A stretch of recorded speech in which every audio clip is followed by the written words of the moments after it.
Hallelujah.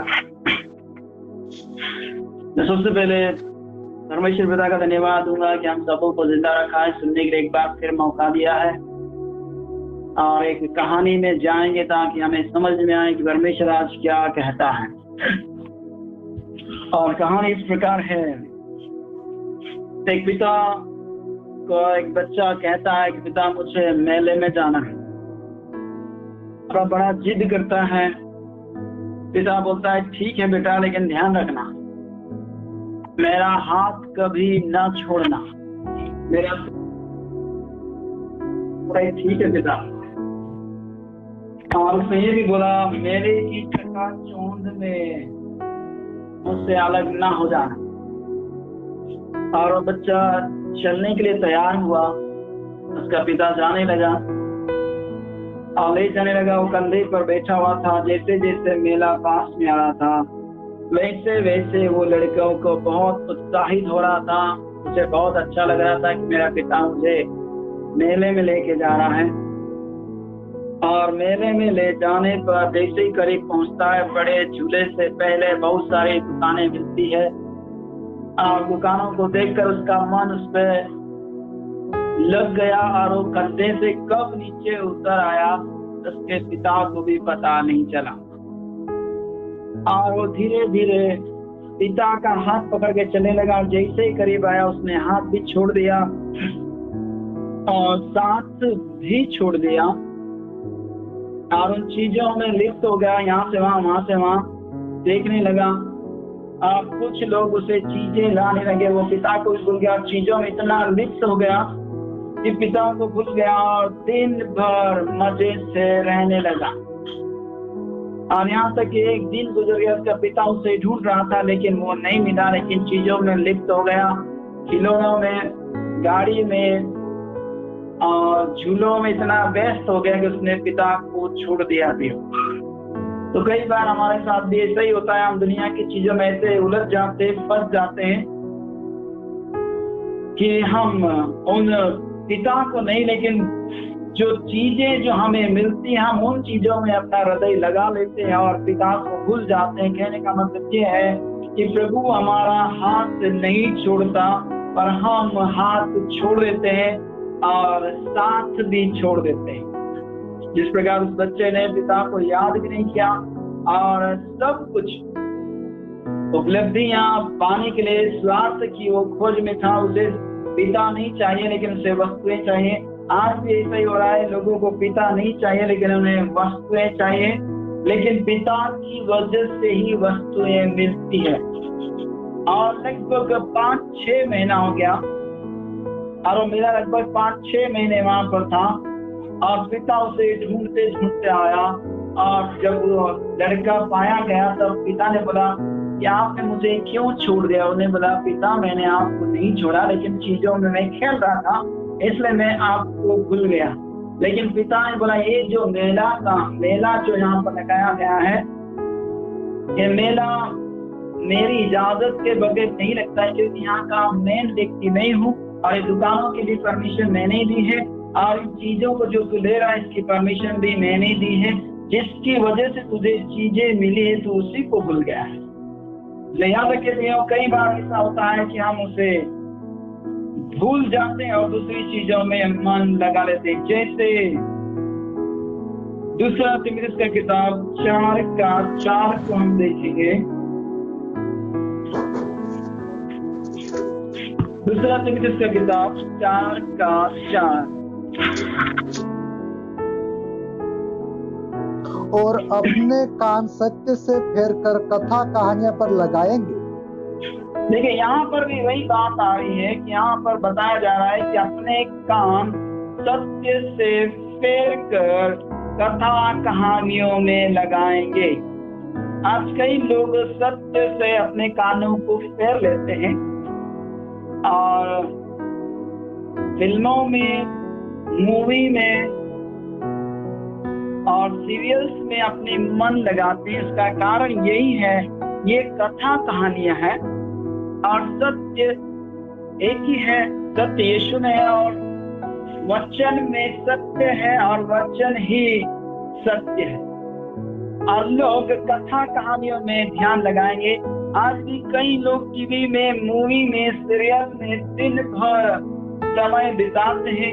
और संत पौलुस कई सालों पहले लिख कर गया और उसने कहा कि कई लोग अपने मन को कथा कहानियों में लगाएंगे उस सत्य से फेर कर। और ऐसे ही चला आ रहा है तो इसलिए, लेकिन कहने का तात्पर्य आज का जो टॉपिक है, मैं आपको बताना चाहूँ, आज का टॉपिक ये है कि आज सारी दुनिया गुलाम है, लेकिन परमेश्वर गुलाम बनाना नहीं चाहता है पर आजाद करना। हालेलुया। तो परमेश्वर का वचन आज हमें यही बात बताए कि लोग सत्य से कान फेर कर कथा और कहानियों में लगाएंगे। जैसे मैंने कुछ बातों को रिकॉर्ड किया है, कि कुछ बातों को मैंने लिखा है, अगर आप मेरे साथ व्यवस्था विवरण 23 अध्याय का 15 पद देखें तो हम उस बात को हम देखेंगे। जो दास अपने स्वामी के पास से भागकर तेरी शरण ले, उसको उसके स्वामी के हाथ न पकड़ा देना।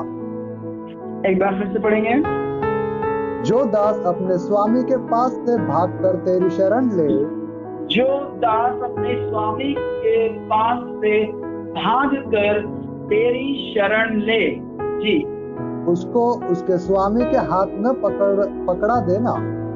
उसको उसके स्वामी के हाथ न पकड़वा देना, यानी व्यवस्था विवरण 23 अध्याय उसका 15 पद में इस प्रकार लिखा है कि जो दास अपने स्वामी से भागकर तेरी शरण में आए, उसे अपने स्वामी के हाथ मत पकड़वा देना।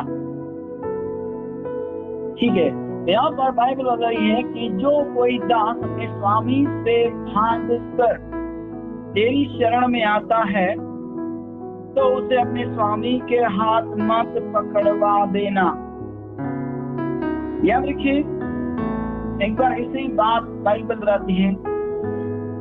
एक बार एक व्यक्ति, यानी एक गुलाम व्यक्ति, एक नौकर व्यक्ति अपने स्वामी के पास से भाग आया। जब भाग आया तो कौन सा स्वामी ऐसा होगा जो उसे तनख्वाह भी देता है, खाना भी खिलाता है, घर में भी रखता है, सब कुछ, लेकिन फिर वो भागा उसे ढूंढने ना आए? ऐसा कोई नहीं होगा, क्योंकि अगर वो भागाएगा तो वहां का काम कौन करेगा? इसलिए जाहिर सी बात है उसे ढूंढने के लिए आएगा।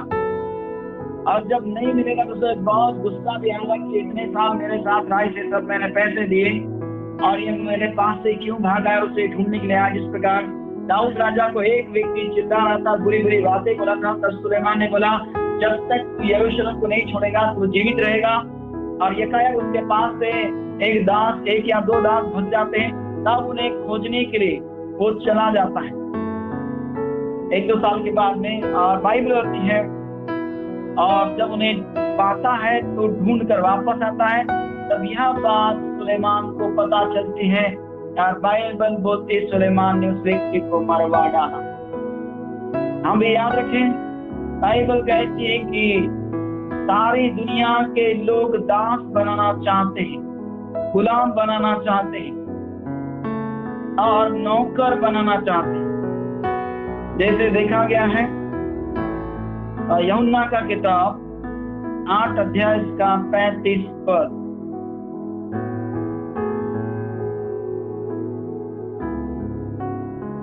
यूहन्ना का किताब 8 अध्याय का 35 पद को भी देखें। दास सदा घर में नहीं रहता, दास सदा घर में नहीं रहता। सारे लोग सुन लीजिएगा, दास कभी भी सदा घर में नहीं रहता है, वो बाहर रहता है, क्योंकि वो नौकर है और वो बाहर ही रहेगा, घर में नहीं रहेगा। जी, पुत्र सदा रहता है, लेकिन पुत्र सदा रहता है। देखिए यहाँ पर यूहन्ना जो किताब लिखा है उसमें ऐसे कहता है खुदा यीशु मसीह कि दास सदा घर में नहीं रहता, लेकिन पुत्र रहता है। अभी बात यहाँ पर उठती है कि दास कौन है?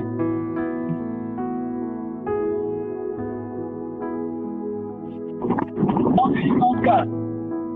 कौन है गुलाम? या बाइबल ये बता रही है कि जिसका बगैर हम रह नहीं सकते, वो हमारा मालिक है और हम उसका गुलाम है। बाइबल सीधी सी बता रही है, अगर मालिक के पास आप नहीं रहोगे तो मालिक को ढूंढेगा गुलाम को कि नौकर कहाँ गया है। यदि आप मूवी नहीं देखते तो आपका दिमाग पर वो हमला करेगा। मूवी आपका मालिक बन गया है, फिल्म आपका मालिक बन गया है। जब तक आप उसे नहीं देखेंगे उसे अच्छा नहीं लगेगा। वो चाहता है मालिक कि गुलाम को पकड़ा जाए और वो मेरा काम करने पाए।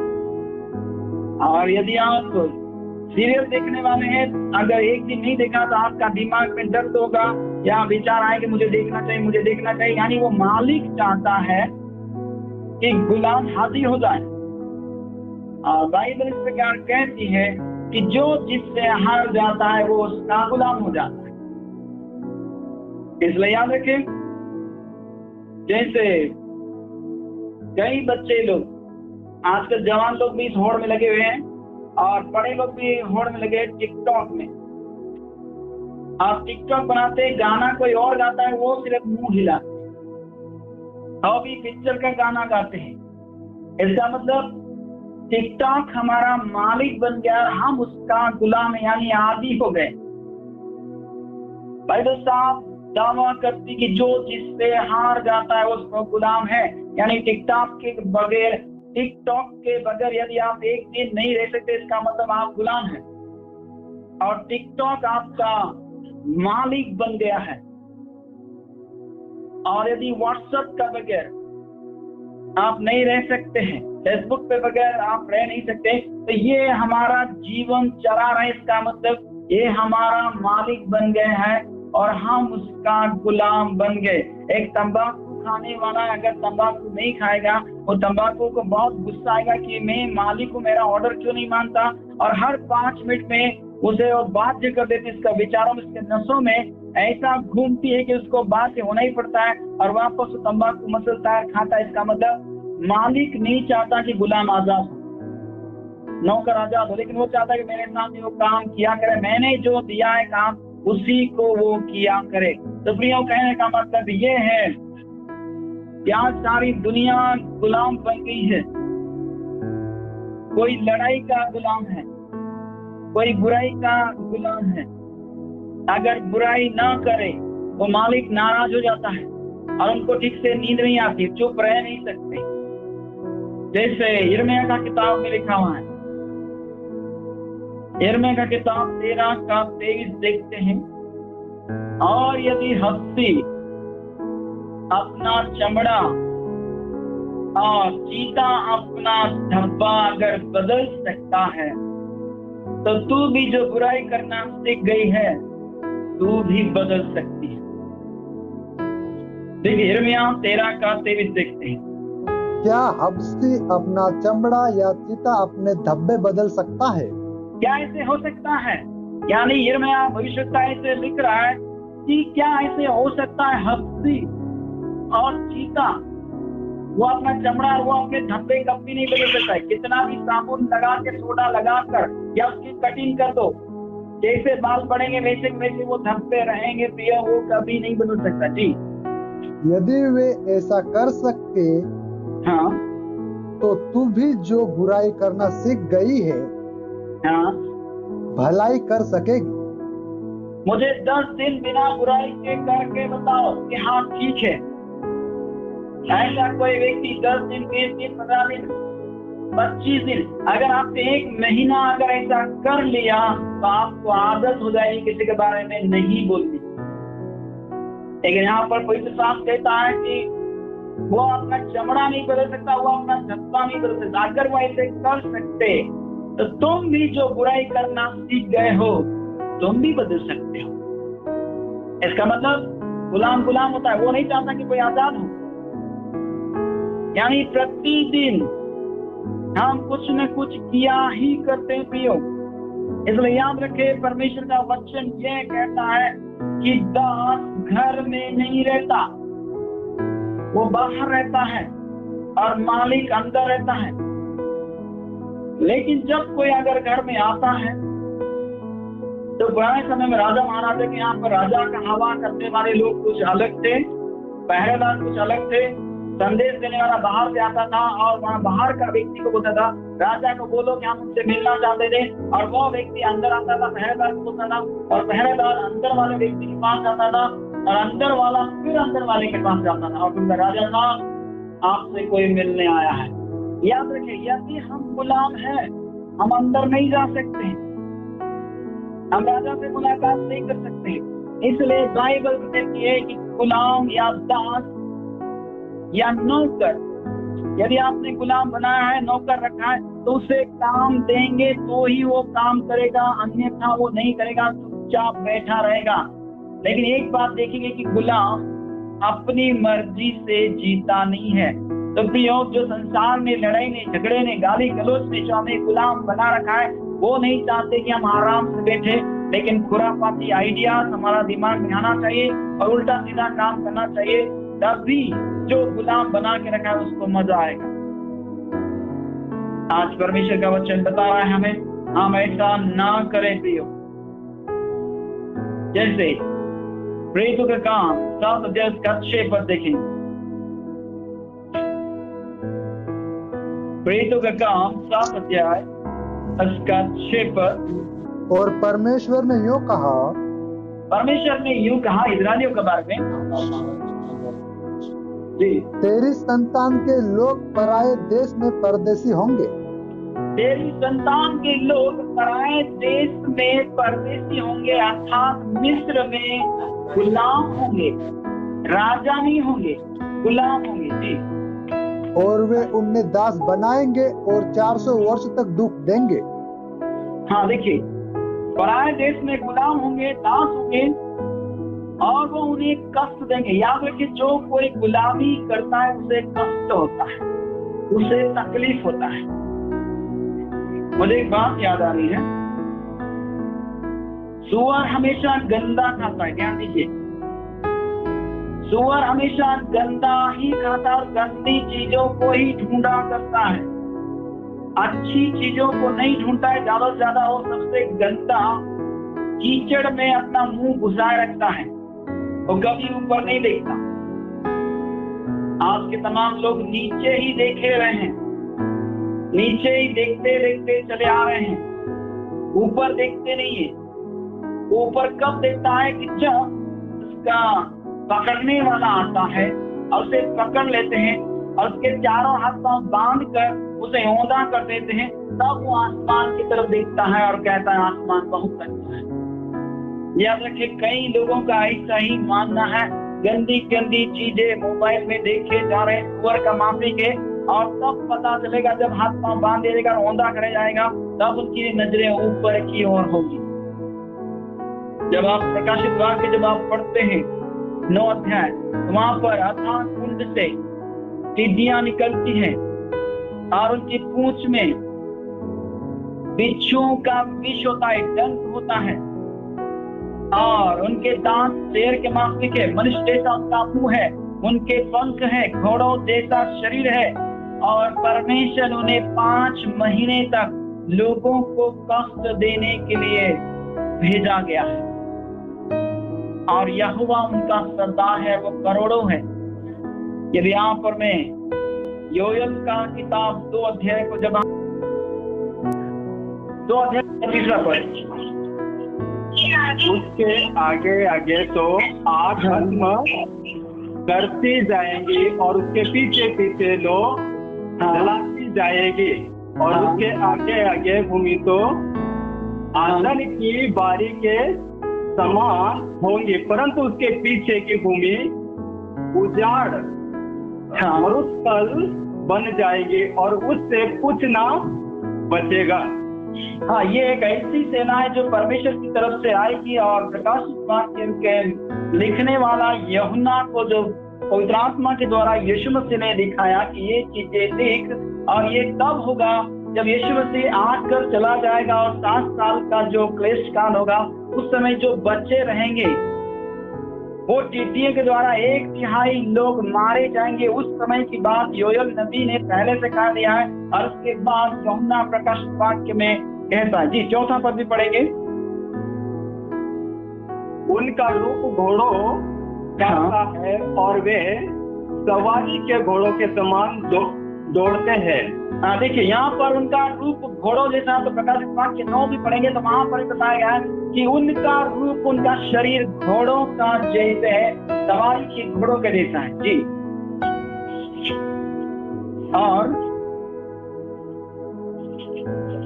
आगे पढ़ेंगे 9 का, नहीं इसी का यूएल में चलिए आप 2 का 4 में चल रहे हैं। उसका रूप घोड़ों सा है, हाँ, और वे सवारी के घोड़ों के समान दौड़ते हैं। हाँ जी। और उनके कूदने का शब्द ऐसा होता है, हाँ, जैसा पहाड़ों की चोटियों पर रथों के चलने का या कुटी भस्म करती हुई लो का, हाँ, या जैसे पोती बांधे हुए बलि योद्धाओं का शब्द होता है। हाँ, पाती बांधे सब योद्धाओं का दल जैसे होता है, वो ऐसे होते हैं जी। 6 पद भी, उनके सामने जाति जाति के लोग पीड़ित होते हैं। हाँ, उनके सामने जाति जाति के लोग पीड़ित होते हैं। पीड़ित होने का अर्थ ये है कि वो लोग हमेशा डंक मारते रहेंगे। और बाइबल बताती है कि जो लोग सही जीवन नहीं जिए हैं, जो अपने आप को किसी और के हाथों में बिक गए हैं, गुलाम बन गए हैं, जिन चीजों से परमेश्वर नफरत करता है, उन चीजों में लिप्त है, उनको डंक मारने के लिए परमेश्वर की तरफ से आज्ञा मिली है। और वो भी 5 महीने तक लगातार डंक मारे। अगर आप सोचे कि मैं दरवाजा बंद कर लूं, वो अंदर नहीं आएंगे, लेकिन बाइबल बोलती है कि वो घरों में भी घुसे चले आएंगे, चोर की माफिक, खिड़की को भी उखाड़ देंगे और अंदर घुसेंगे। यदि पलंग के नीचे घुस जाएंगे तब भी अपना डंक पीछे करके वो मारेंगे। और लोग उसकी डंक ऐसा रहता है जैसे बिच्छू काटता है, ऐसे दर्द होगा, लगातार चिल्लाते रहेंगे 5 महीने तक भी हो जी। और आगे, सबके मुख मलिन होते हैं। सबके मुख मलिन हो जाएंगे, यानी तकलीफ से भर जाएंगे जी। वे सूरवीरों के समान दौड़ते और योद्धाओं की भांति शहरपनाह पर चढ़ते हैं। हाँ, देखिए शहरपनाह पे भी चढ़ जाएंगे सूरवीरों के भांति जी। वे अपने अपने मार्ग पर चलते हैं और कोई अपनी पाती से अलग न चलेगा। वो अपने अपने रास्ते पे चलता है और पाती से अलग नहीं होता है जी। वे एक दूसरे को धक्का नहीं लगाते। वो एक दूसरे को धक्का नहीं लगाते हैं। वे अपने अपनी राह पर चलते हैं। हाँ, शस्त्रों का सामना करने से भी उनकी पाती नहीं टूटती। हाँ, शस्त्रों का सामना करने पर भी उनकी पाती नहीं टूटती। इसका मतलब कि बम फेंकने पर भी उनको कुछ नुकसान नहीं होगा, क्योंकि परमेश्वर ने इनको भेजा गया है। इसलिए याद रखें, उन दिनों में लोग बम भी तोप भी चलाएंगे उनके ऊपर कि क्यों कष्ट दे रहे, मार डालो इनको, हमारा कोई नुकसान नहीं होना चाहिए। लेकिन बाइबल बताती है उनकी संख्या करोड़ों की तादाद में, वो ऐसे आएंगे और दिमाग काम नहीं करेगा, ऐसे डंक मारेंगे, चलते फिरते डंक मारेंगे। और 9 अध्याय में प्रकाश वाक्य में जब आप पढ़ेंगे, वहां पर आगे जब पढ़ते जाएंगे, वहां पर लिखा है कि फिर घोड़ों का दल भी आएगा और घोड़े की पूंछ में सांप जैसा विष होगा और वो पूंछ से भी डसेंगे और मुंह शेर जैसा है, वहां से आग और गंधक भी छोड़ेंगे और वो भी 1/3 को मारेंगे प्रियो। इसलिए याद रखें, अभी मौका है हम गुलाम ना बने किसी का, किसी आदत का गुलाम ना बन जाए, किसी दारू का गुलाम ना बन जाए। यानी दारू हमारा अगर मालिक बन गया तो हम उसका गुलाम बन गया, उसके बगैर हम जी नहीं सकते। इसलिए मालिक नौकर को छोड़ता नहीं है। अगर गुटखा तंबाकू खाते हैं, बीड़ी अगर पीते हैं, आज भी मौका है हम वापस आ जाएं। अगर इन विपत्तियों से बचना है जो 5 महीने लगातार डंक मारेगी लेकिन मौत नहीं आएगी। फिर ऐसे एक शायर ने कहा है, जो तौबा ना करेंगे वो एक काम करने वाले हैं, ये पहाड़ों हम पर गिर पड़ो हम मरने वाले हैं। वो यही बात बोलेंगे, वो मौत मांगेंगे और पहाड़ों को भी बोलेंगे हमारे ऊपर गिर पड़ो ताकि हम मर जाएं, लेकिन मौत उनसे दूर भागेगी। इसलिए प्रियो, मूवी देखना बंद कीजिए, टिकटॉक वगैरह बंद कीजिए। गुलाम में रहना अच्छा नहीं है, क्योंकि यीशु मसीह ने स्वयं बोला है कि मैं तुम्हें आज से दास नहीं लेकिन मित्र कहूंगा और मित्र मेरे घर में आता जाता है। हालेलुया। बाइबल यहाँ पर हमें जिक्र कर रही है कि किस प्रकार से लोग आएंगे, किस प्रकार से यातनाएं सहेंगे, और यातनाओं की शुरुआत हो गई है, क्लेश काल शुरू हो गया है। इसलिए याद रखें, आप और मुझे एक जागने की बारी है। जैसे हमने प्रेरितों का काम, वापस आ जाए 7:6 में हमने पढ़ा कि वो लोग दास बनाएंगे और 400 साल तक उन्हें कष्ट देंगे। यदि आप गुलाम बन चुके हैं, वो आपको कष्ट दे रहा है, लेकिन आपको एक काम करना होगा कि उसे पुकारना होगा। 7:7 देखेंगे, प्रेरितों का काम 7:7। फिर परमेश्वर ने कहा, जिस जाति के वे दास होंगे, जिस जाति के वे दास होंगे, हो सकता है आप टिकटॉक के दास होंगे, दारू के होंगे, बीड़ी के होंगे, गले में क्रॉस टांग कर घूमने वाले होंगे, और तमाम मूवीज देखने वाले होंगे, दास बन चुके होंगे। जिस जाति के वो दास बन जाएंगे, गुलाम बन जाएंगे, बाइबल कहती है कि मैं उन्हें फिर कष्ट दूंगा, तकलीफ दूंगा। जी, उसको मैं दंड दूंगा, मैं उसको सजा दूंगा। प्रियो, यहाँ पर बाइबल बता रही है, परमेश्वर बोल रहा है कि वो जिस जाति के गुलाम होंगे तो मैं उन्हें सजा दूंगा। कब? जब वो हम मुझे पुकारेंगे तब। आज कोई नहीं कहता कि परमेश्वर मेरे अंदर ये गंदी आदत है, इसको सुधार दे, प्रभु जिससे मुझे पीछा छुड़वा, कोई नहीं बोलता। लेकिन जब इजरायली लोग मिस्र में थे, वो गुलाम बन गए थे, तब बाइबल होती है उन्होंने प्रयास करके खुदावन दया कर हमें छुड़ा। तब बाइबल होती है परमेश्वर ने देखा, सुना, चित्त लगाया और उन्हें छुड़ाया। आज भी परमेश्वर छुड़ाने के लिए तैयार है, लेकिन हमें बोलने में देरी आ रही है। क्यों नहीं हम बोल रहे हैं परमेश्वर मुझे छुड़ा इस बुरी आदत से? परमेश्वर छुड़ाने के लिए तैयार है, लेकिन हमको बोलना होगा। आज बाइबल कह रही है, 2 पतरस 2:19 भी पढ़ेंगे। वे उन्हें स्वतंत्र करने की प्रतिज्ञा तो करते हैं, हाँ, पर आप ही सड़नहाट के दास है, क्योंकि जो व्यक्ति जिससे हार गया वह उसका दास बन जाता है। हाँ, जो बीड़ी से हार गया वो उसका गुलाम, जो दारू से हार गया वो उसका गुलाम, जो निंदा से हार गया वो उसका गुलाम। यानी कि वो मालिक बन गया, हम नौकर है, और मालिक कुर्सी बैठता है और हम नीचे बैठते हैं। इसलिए बाइबल कहती है जो जिससे हार जाता है वो उसका दास बन जाता है, और दास को बाहर ही रखते, भैया बाहर है, अंदर मत आ। लेकिन यीशु मसीह ने क्या कहा है? यीशु मसीह ने कहा है कि मैं आपसे तुम्हें दास नहीं कहूंगा, परंतु मित्र कहूंगा, क्योंकि मित्र घर में आता जाता है, लेकिन नौकर बाहर रहता है। प्रियवाद विचार कीजिए, हम कहां पर, किन चीजों का हम दास बन गए? जबकि यीशु मसीह ने अपने बहुमूल्य लहू से आपको और मुझे खरीदा है। यदि आपको मिलता है तो 1 यूहन्ना 2:4, जो कोई यह कहता है, हाँ, मैं उसे जान गया हूँ, जो यह कहता है कि मैं उसे जान गया हूँ, सारे लोग ध्यान से सुनिए, जो ये कहता है कि मैं उसे जान गया हूँ, कि वो अविनाशी परमेश्वर है, वो मुक्तिदाता है, बड़े बड़े काम करता है, मैं मर भी जाऊंगा तो मुझे स्वर्ग में कबूल करेगा और मेरा नाम जीवन की किताब में लिखा है, वो यह कहता है कि मैं उसे जान गया हूँ और उसकी आज्ञाओं को नहीं मानता, और उसकी आज्ञाओं को नहीं मानता, वह झूठा है और उसमें सत्य नहीं। वह झूठा है, वो उसमें सत्य है ही नहीं। प्रिय विचार कीजिए कि जो कोई कहता है कि मैं उसे जान गया हूं और उसकी आज्ञाओं को नहीं मानता, उसकी आज्ञा ये है कि वह रंगशाला में ना जाए, यानी थिएटर में ना जाए। उसकी ये आज्ञा है कि अपने शरीर की लालसाओं को पूरा न करे। उसकी आज्ञा यह है कि अपनी आंखों की दृष्टि ना चले। और कई बार हम ऐसे ही करते हैं, तो बाइबल कहती है हमें सत्य नहीं है और हम झूठे हैं। प्रियो, बाइबल हमें सिखा रही है हम ऐसा ना करें, लेकिन बाइबल हमें एक ही बात सिखा रही है कि हम उसका गुलाम ना बने, क्योंकि यीशु मसीह ने आपको और मुझे आजाद किया है।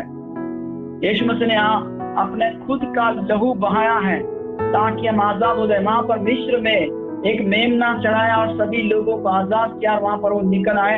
यीशु मसीह ने भी खुद मेमना बना, क्योंकि यूहन्ना बपतिस्मा देने वाला ने कहा, देखो वो जगत का मेमना है जो सारे लोगों के गुनाहों को उठा ले जाता है, सबके गुनाहों को, पापों को ले जाता है। और ये वध किया हुआ मेमना है जो सारी मोहरों को खोल सकता है। यूहन्ना का प्रकाशित वाक्य में यूहन्ना को परमेश्वर ने जो दर्शन दिया, उसने ऐसा बोला, ये वध किया हुआ मेमना है जो सारी मोहरों को खोल सकता है, इसलिए रो मत। और यीशु मसीह ने बोला यूहन्ना प्रकाशित वाक्य में 21 अध्याय में कि देख, मैं मर गया था लेकिन अब मैं युगानुयुग जीवित हूँ, और देख मैंने एक द्वार तेरे लिए खोल के रखा है जिसे कोई बंद नहीं कर सकता।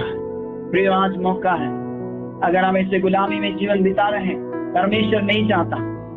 और यदि कोई एक पद पढ़ दे, यूहन्ना का किताब 1:12,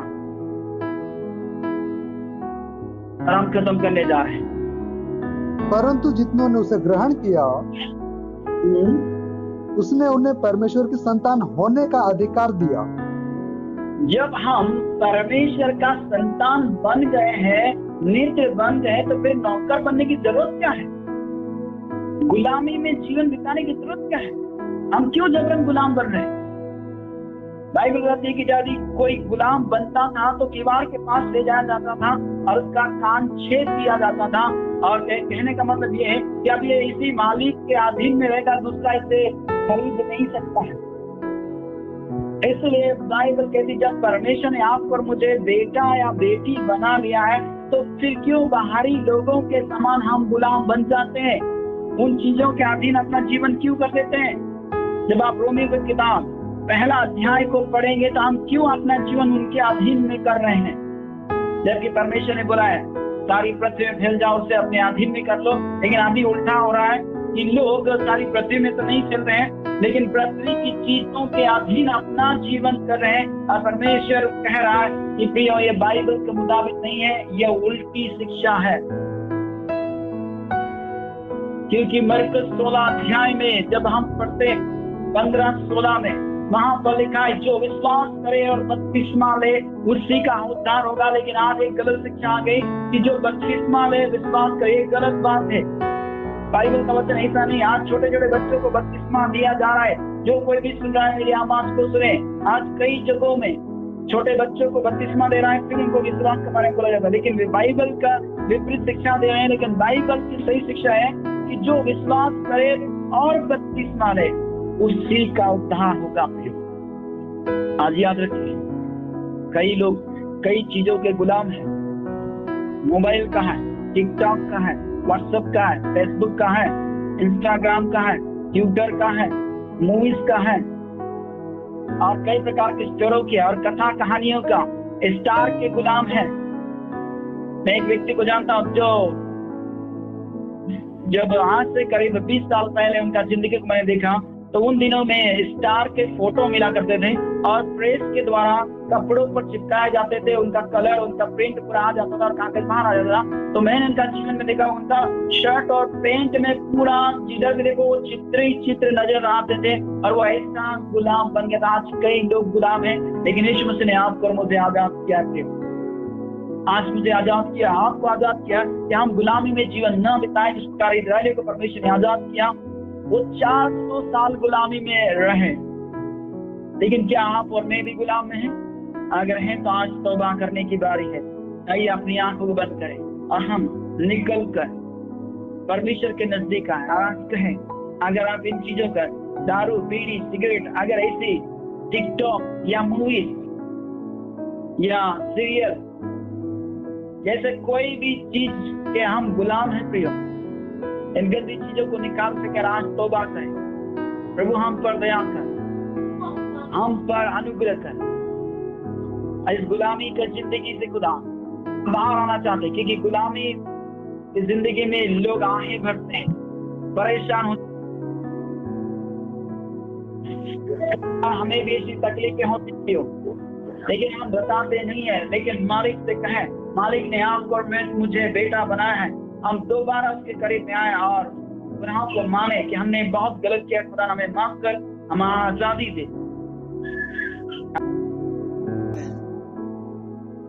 हमें परमेश्वर आप सबको आशीष करे। God bless you. और सुनने के लिए धन्यवाद। और हमेशा याद रखे, प्रार्थना करते रहे, बाइबल पढ़ते रहे कि यीशु मसीह का कयामत का दिन आने से पहले तक हम तैयार हो जाए और जब आए तो बादलों पर उठा लिए जाए। हालेलुया। परमेश्वर आप सबको आशीष करे।